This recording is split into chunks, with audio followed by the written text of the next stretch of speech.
minutes.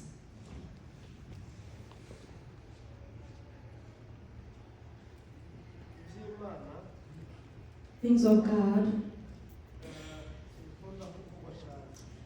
It's not so much being said. They are being done. Amen. Hallelujah. Hallelujah. Things of God, though we cannot say it so much, try to do it so much. That is what is supposed to be done. Let's start by thanking God.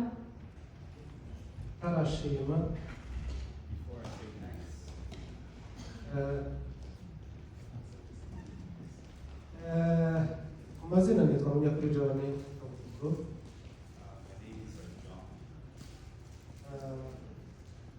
Umushumba usengera muri Kenya niyo mu Rwanda. I am a pastor in Kenya, and that's where I The True Way of Life Church. enjoy life. True Way of Life Church. That's the way of life church, Aho niho dukorera umurimo w'Imana. and that's where we serve God. Turi abashitsi muri kino gihugu. We are visitors in this. Ariko turi abashitsi turabasangwa kandi ndabyizera ko tuzafatikanya kugira ngo dukore umurimo w'Imana.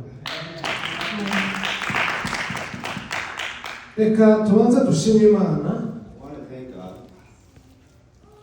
Ndashima Imana ku magambo atatu I want to thank God in 3 words. kandi ndagerageza kwihutisha mu mwanya Do it very quickly, kuko nibyo natangiye mvuga.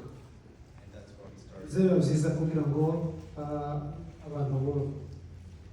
It's good here. Abantu basigaye bakunda ibintu by'imiziki cyane cyangwa se indirimbo People like singing and songs kurusha ijambo.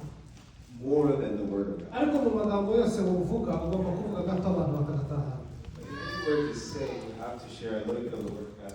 Ashima Imana Imana yatuboneye uburyo n'umwanya tukaba twateranye uyu munsi wa none mushimwe. Thank God that He has given us the time. Ijambo rya kabiri turashima Imana ko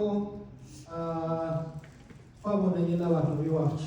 The second thing is that I thank Icyo God kintu for cyaranejeje cyane. all the people I know that are here.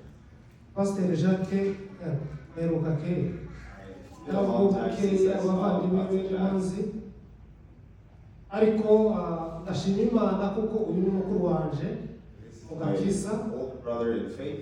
twarakuranye And we grew up ije together. yavutse nsanga ababana ababyeyi When I was born, he was still around.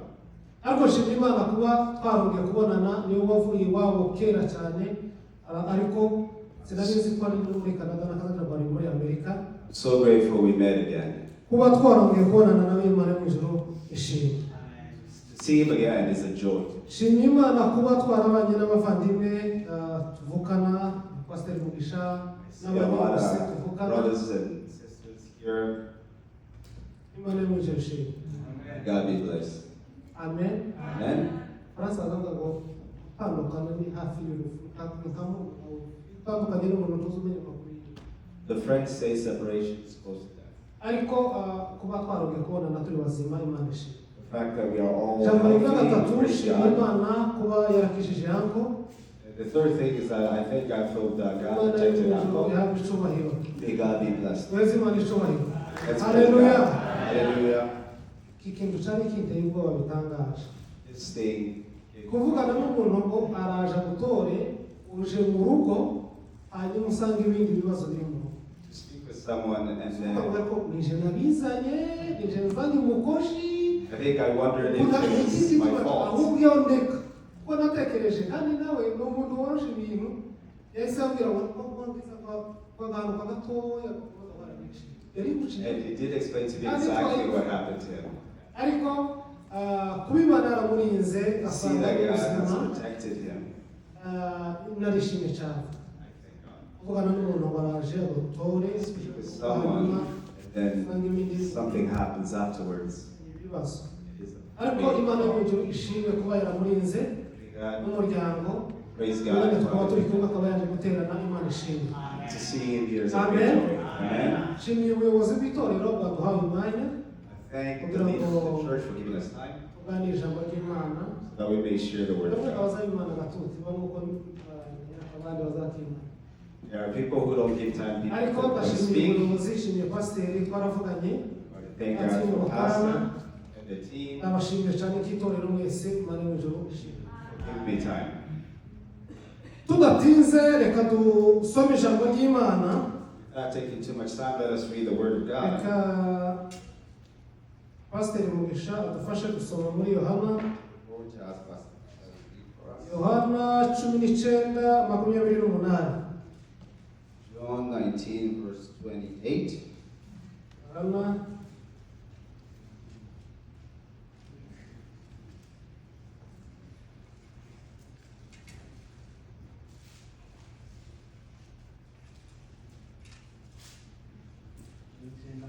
cumi n'icyenda makumyabiri n'umunani. John 19, verse 28.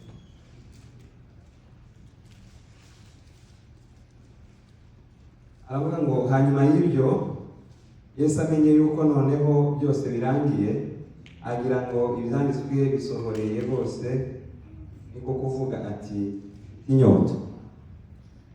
Later, knowing that everything had now been finished, and so that scripture fulfilled, Jesus said, I am thirsty. Amen. Amen. Reka tubumbe za Bibiliya kugira ngo tuganire. Let us close the Bible so we can speak. Turaganira ijambo rigufi cyane. Speak on a word that is very short. Turaganira hejuru y'inyota. We'll speak about thirst. Ako kantu nashatse kugira ngo tuganire. I want to talk about thirst. Twibaza ngo se ufite inyota. Then I want us to ask ourselves, what kind of thirst we have? ikintu kigutera inyota cyane. What is it that you're desiring or that you're ikintu gisa thirsty of? gifundikira inyota inyota igashira.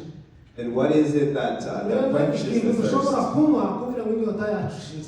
And what is it that has to happen so that the thirst can be quenched? Haleluya. Amen. Haleluya. Hallelujah. Ijambo rigufi. It's a very Ariko short turaza word. kureba akamaro k'inyota ni iki mu mubiri. Oh, we already rero ni know. ikintu gishobora kutumara inyota. We're going to look at hanyuma the thirst. twibaze ugase inyota yawe ubwira inyota ni iki. We're going to ask ourselves, what kind of thirst do you have? Amen. Haleluya. Hari ibintu bitatu There are three umuntu things azayitabaza kugira ngo bimutabare. that people look for. Ijambo rya mbere ni izina rya Yesu Kristo.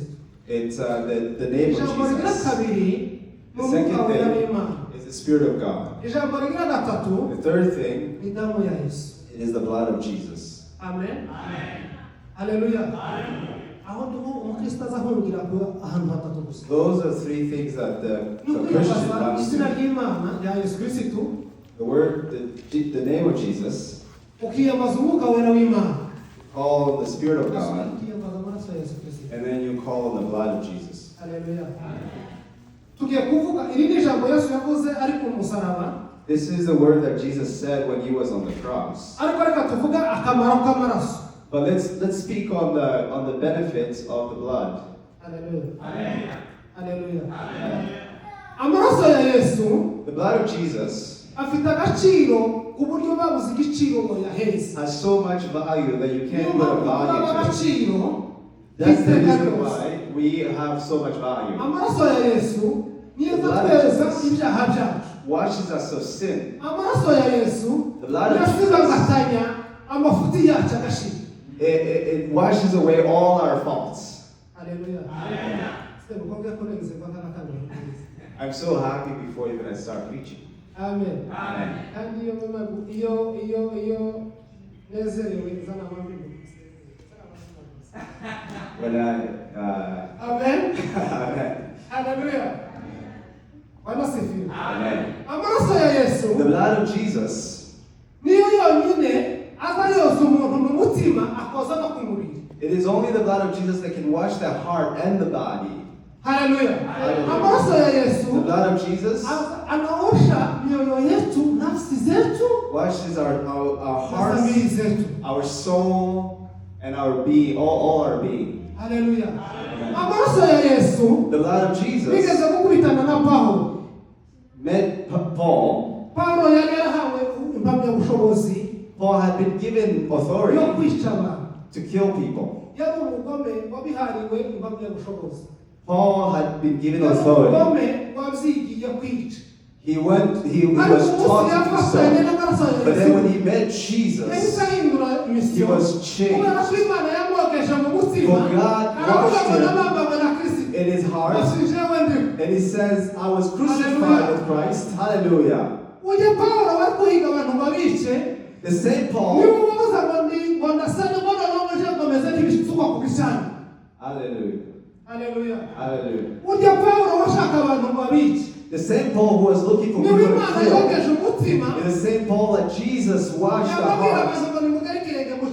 And he says, follow in my footsteps.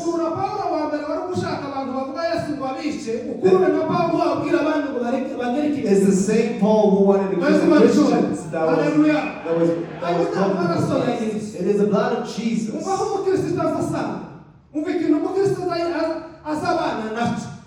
Listen to what makes a Christian. Amen. Amen. Amen. Amen. The blood of Jesus has so much value to our lives. Amen. Amen.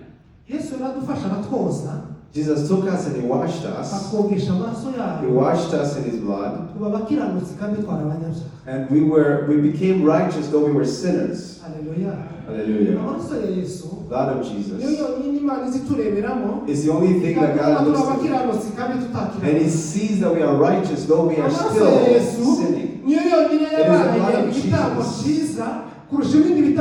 that became the perfect sacrifice. It is the blood of Jesus. It is only the blood of Jesus. Amen. Hallelujah. Amen. Hallelujah. Amen. Hallelujah. It is only the blood of Jesus that made us the children of God. Hallelujah. Hallelujah. Hallelujah. What we are saying is the strength that is in the blood of Jesus. We're going to go back to what we said before. What kind of thirst do you have? What is it that can quench your thirst? Amen. Hallelujah. These are the words that Jesus said on the cross. When Jesus was on the cross, he said 7 words. I'm only going to speak on 3 things. Jesus in his life, he taught in 3 years.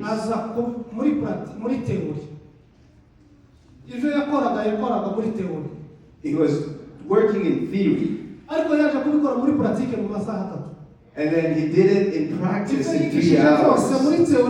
All he had done theoretically in 3 years, he finished it in 3 years, in 3 hours.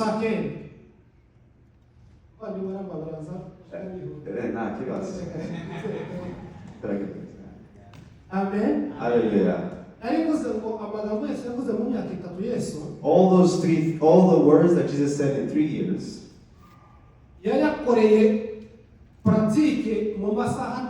practice it in 3 hours. The first word Jesus said on the cross, may you forgive them for they do not know what they're doing. This word is very scary.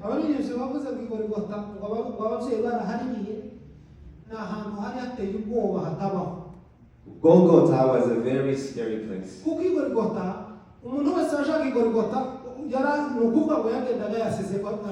Anyone who went there, went there to die. Golgotha existed to kill people. But because Jesus lived a life of asking for forgiveness, and because he taught on forgiveness for 3 years, and people asked him, how many times should I forgive someone? And he said 7 times 70 in one day. You can't have that many hours in a day. Even if someone does something against you, and he taught them to pray. Our God, our Father who's in heaven. tubabarira. And somewhere he says, forgive us our trespasses as we forgive our trespasses. abwiriza abantu kubabarira. Jesus taught people how to forgive. kugira ngo tubabarire. And he taught so that we may know how to forgive. And he taught them to like their enemies, to love their enemies, and to pray for them. Amen. Hallelujah. And when he got to Golgotha, and some people thought, let's see if he will forgive. But the first thing he did was, God forgive them. Even if I'm in Golgotha, Jesus who gave forgiveness even on the cross. Do you know what it's like to forgive when you're not supposed to forgive? But we usually say, you will see me. Because you haven't been at Golgotha. The worst hasn't happened to you. Amen. Amen. Amen. Amen. Amen. Amen. There were two thieves on the cross with Jesus. I'm almost done. Amen. Amen. The second thing that Jesus did, there were two thieves with him. One was on the left, the other was on the right. The one who was on the left, who was really weak, and they had taken off all his clothes. They had beat him up so much. They gave him a very strong liquor. They even gave him a crown of thorns. Amen. Hallelujah. The left thief, even thought he was better than him. Do you know what it's like to be despised and to be looked down on by others? The one on the left was also going to death, but he thought he was better than him. Look at the value that Jesus had on the cross. Hallelujah. Hallelujah. But we return him to that disrespect over and over again. Every time we sin, we're taking it back on the cross. Amen. Hallelujah. Amen. The thief said, if you are the Son of God, take yourself down so that we may see and worship you. Amen. Hallelujah. Praise God. Praise God. The other thief on the right, he said, you don't respect God. But we are being persecuted for what we have done. This man has done nothing. He is righteous. When you get in your kingdom, then you remember me. Hallelujah. Hallelujah. The second thing Jesus said, in a little while, I will see you there. We read this word, and then I was very amazed. I was amazed by the thief on the right. The thief on the right did three things. In a very little time.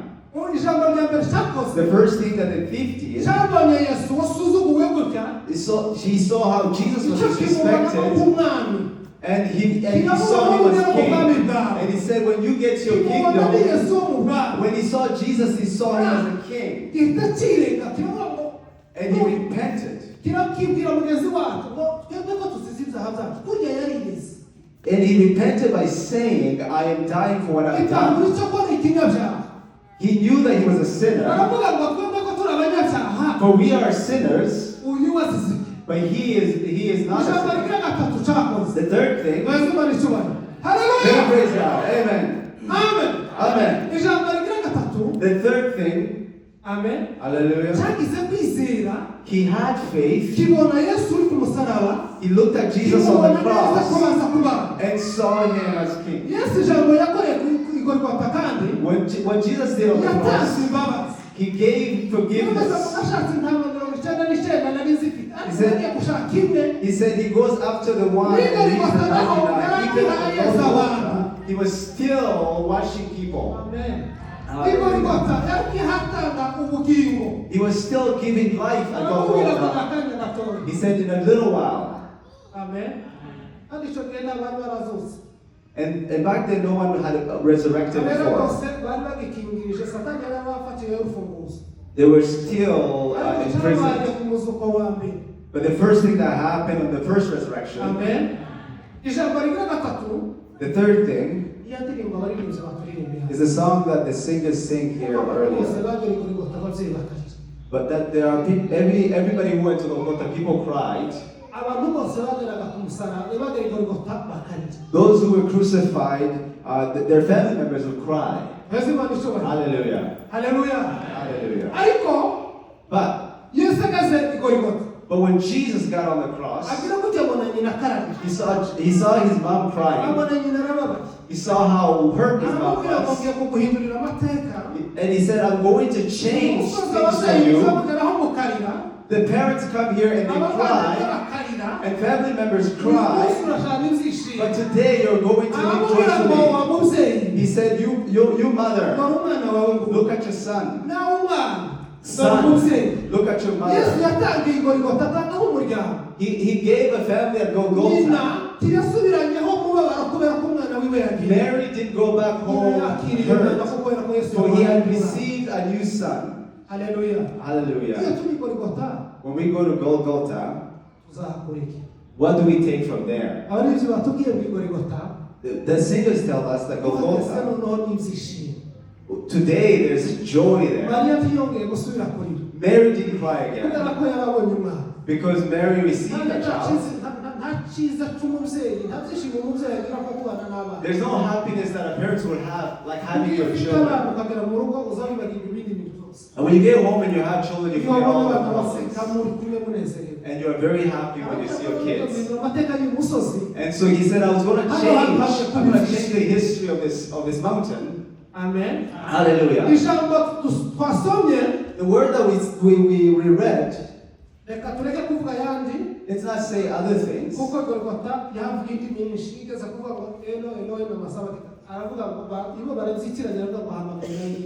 But a lot of things happened in Golgotha, and Jesus said a lot of things.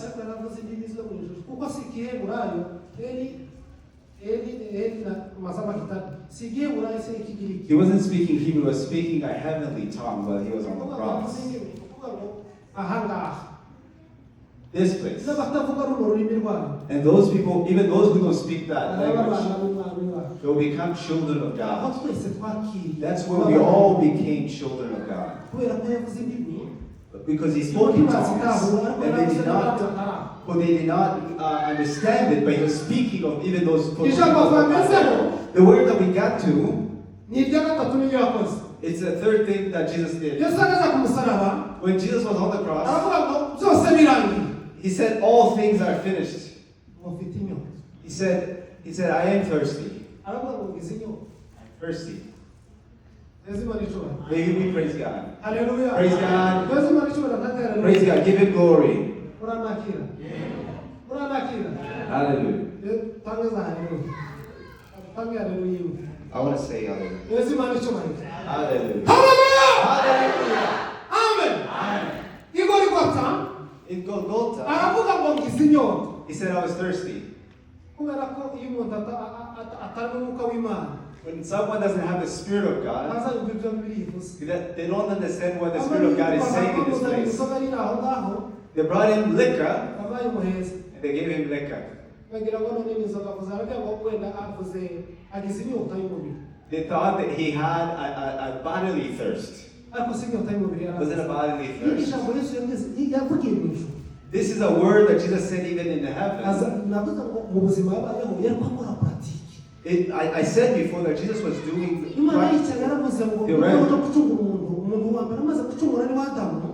when the first man sinned, Adam.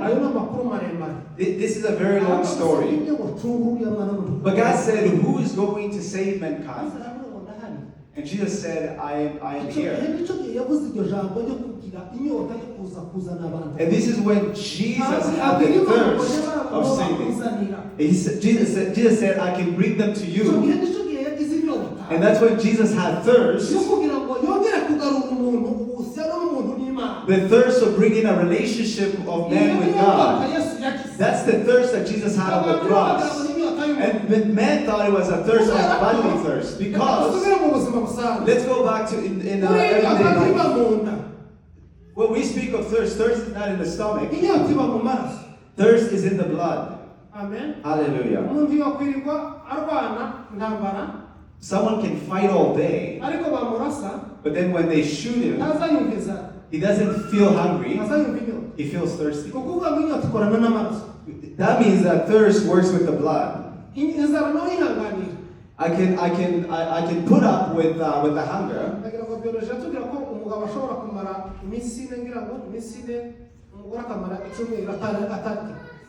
Biology tells us that a man can spend 4 days and a woman can spend 7 days.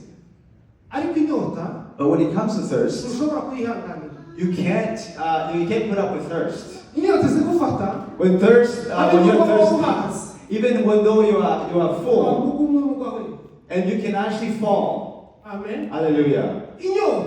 Thirst.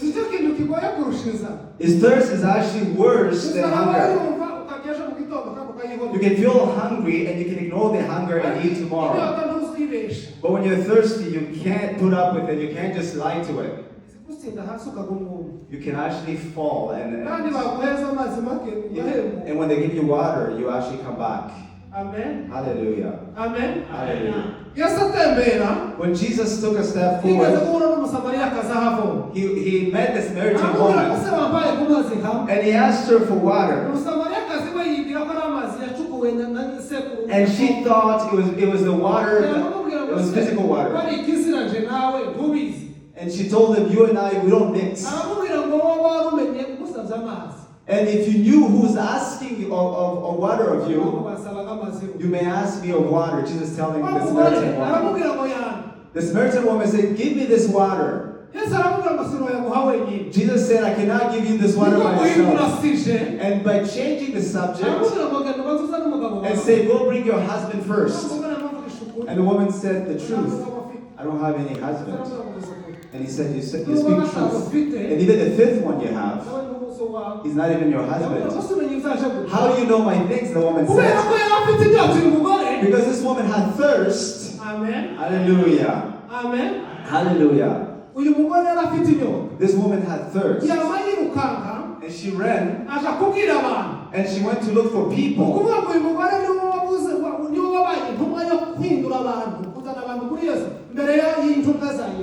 This means that this woman became the first evangelist. And when Jesus went in heaven, he said, I'm going to send the Spirit of God. And the Spirit of God will give you power. But this woman, she didn't wait for the Holy Spirit. Even as the disciples of Jesus were with Jesus, they were students.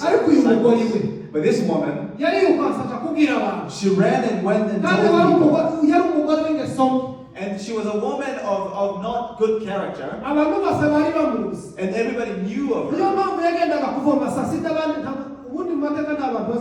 And that's why she went to fetch water around top of rock.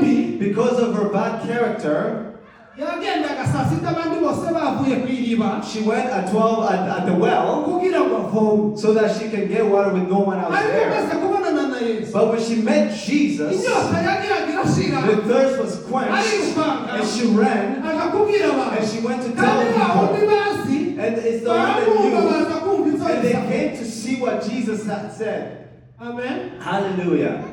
When you meet Jesus, he takes away the thirst, and he gives you another thirst. Hallelujah. Hallelujah. Hallelujah. Hallelujah. When you meet Jesus, he takes away all that's in you, and he puts new things in you. But the same thirst, he has changed the nature of the thirst. Paul killed people, but he became the one that saved many. Because Paul wrote 13 epistles, he speaks of the things of Jesus, though he walked with him. And he speaks of the goodness of Jesus more than the disciples that walked with Jesus. Inyota Pawulo yari Because Paul afite, had a thirst. Yesu yayihinduyemo inyota. And Jesus changed the nature of the thirst.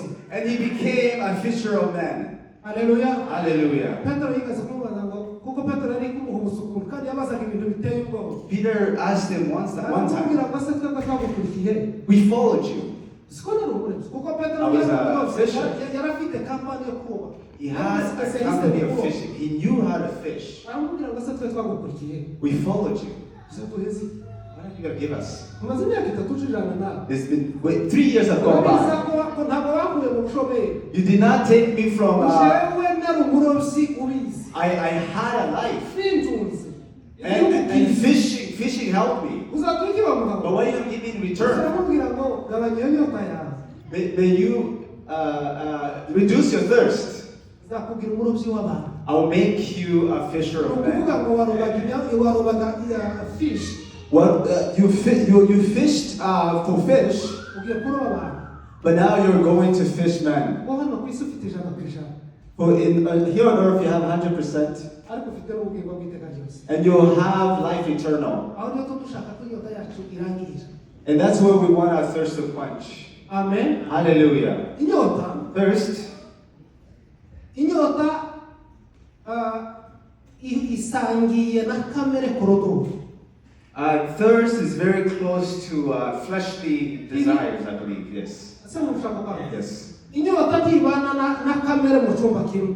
Thirst cannot cohabit with fleshly Ariko isangiye desires, Corodori. but they live in Kuko proximity. kamere yawe For your fleshly desires nicyo kintu kiza kikwirukankisha cyane kuguma gukora cya kintu. makes you do a lot of things, because the fleshly desire is what drives you forward. Niyo tugira cyane. And the fleshly desire is the thirst. Nimba usenga If you pray, uhora n'inyota yo gusenga. you always have the thirst to pray. Nimba uza wiba If you are a thief, kamere yawe ari ubwiza. your fleshly desire is Ugira thieving. akanyota ko kuguma kwiba. You're always thirsty of Uhora thieving. You're always desiring to thieve. Ariko But iyo wahuye na Yesu when you meet Jesus, kubera ko bisangiye and because Jesus, kubera ko bisangiye Corodori. because desires cohabit, Amen. hallelujah. Yesu agafata ya Corodori ya kamere akayifunga. Jesus takes the fleshly desires and puts it behind a door, and it gives you a good thirst. Niyo Pawulo yavuze That's why Paul says, byari indamu yanje what was important to me nabihinduye uruhombo. has become a loss. Hallelujah. Hallelujah.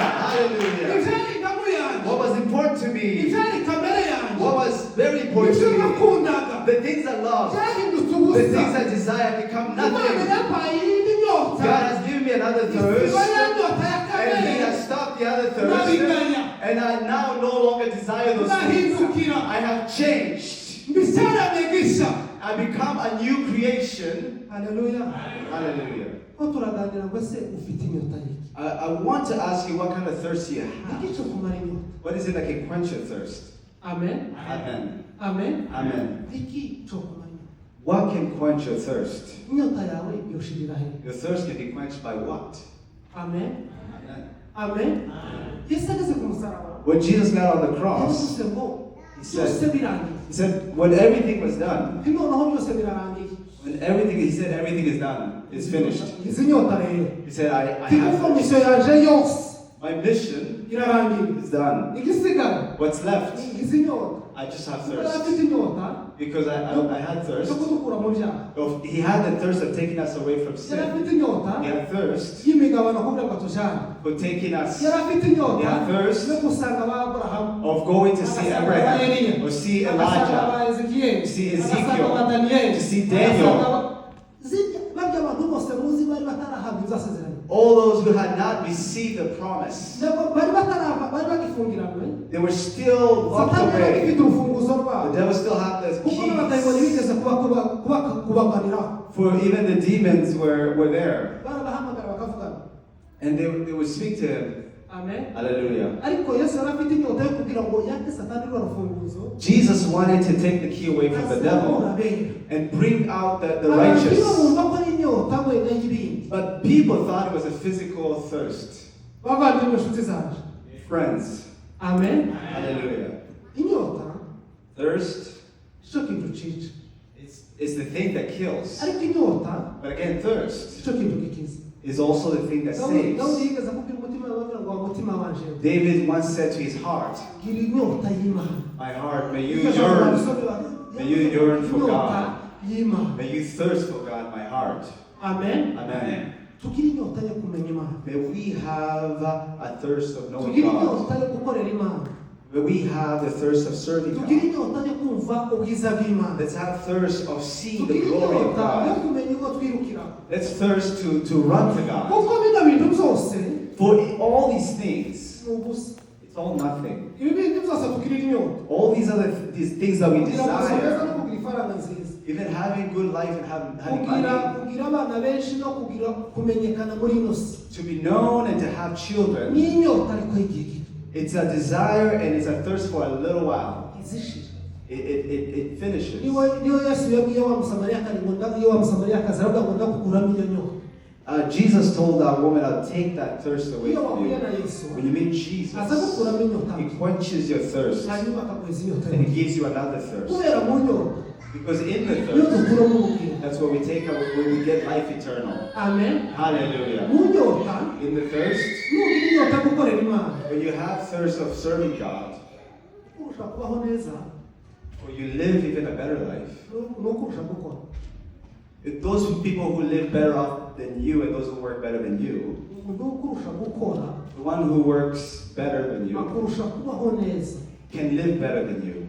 Gukora nako But working haba gukora neza no gukora nabi. is working good, working well and working badly. Kandi zombi bikamenyekana. And those two things are well known. Uzuba umukozi mwiza ukamenyekana nk'umukozi mwiza. If you are a good worker, you are known as a good Kuko worker. waba n'umukozi mubi ukamenyekana nk'umukozi mubi. And if you are a bad worker, you're known as a bad Zombi worker. ukabimenyekana. But those two things are well known. They will be Ariko known. But really, gukora nabi to do bad, biza birangira.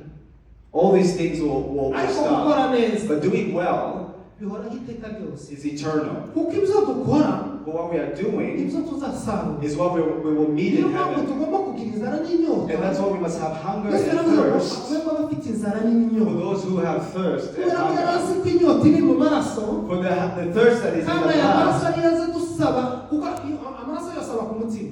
For all the blood goes through the heart. Umutima niyo uzi ukontorora amaraso agenda uyu The heart munsi. does control the blood. Ukuvuga ngo inyota iba mu maraso.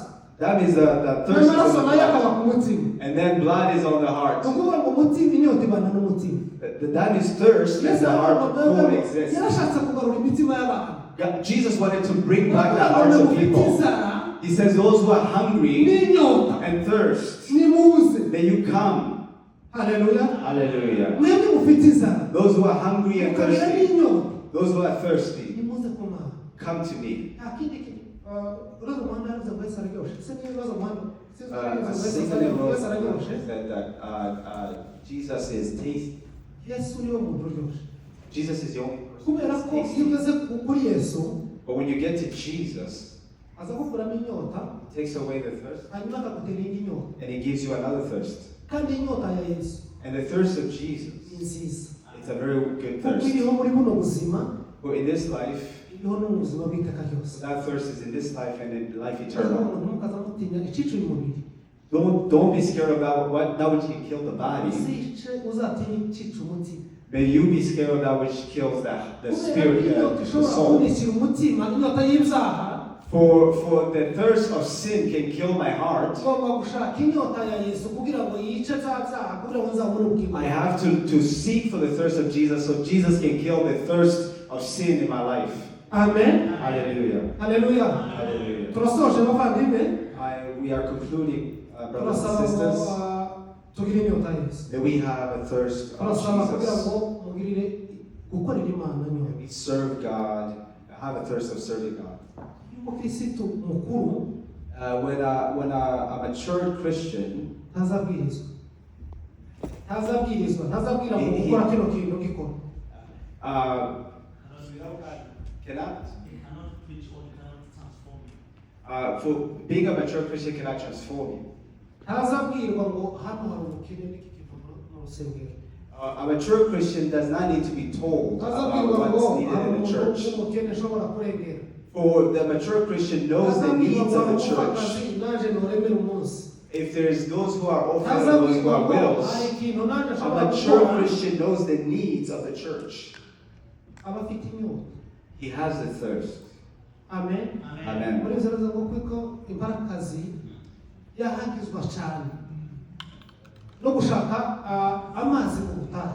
Like a deer pants for water,